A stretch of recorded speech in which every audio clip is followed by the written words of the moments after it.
भारत की भूमि से श्री राधा कृष्णन जी विदेश गए और भारत की भूमि के सनातनियों में से एक रहे हैं राधा कृष्णन।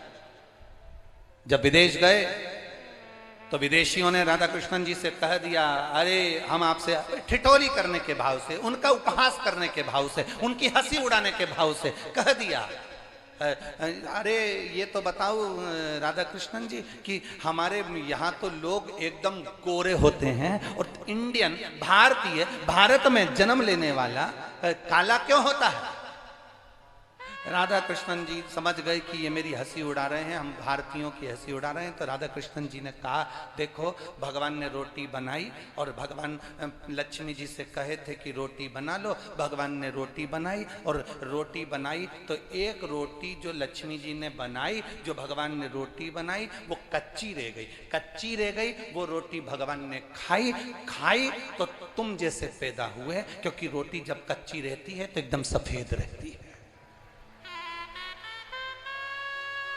फिर भगवान ने दूसरी रोटी बनाई, वो जल गई, एकदम काली हो गई, वो भगवान खाए तो अफ्रीका में पैदा हो गए।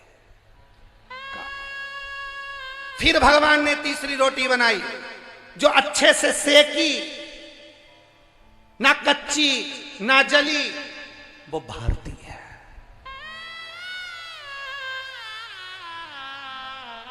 एक भारतीय ऐसा होता है, भारत की भूमि पर जन्म लेने वाला व्यक्ति ऐसा होता है जो दुख और सुख में सिका हुआ होता है।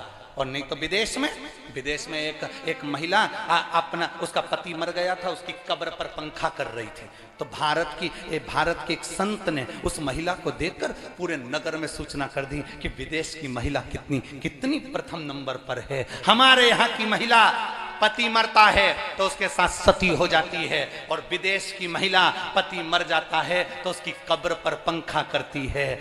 संत को लगा हमारे भारत की महिला से ज्यादा विदेश की महिला प्रथम है, तो संत से रहा नहीं गया और वो महिला के पास गए और महिला से पूछा, माता जी आप क्या कर रही हो। उसकी महिला ने कहा, मेरा पति मर गया तो कब्र पर पंखा कर रही हूँ। कब्र पर पंखा क्यों कर रही हो। महिला ने कहा, हमारे देश का नियम है जब तक पति की कब्र सूखती नहीं तब तक हम दूसरी शादी नहीं कर सकते।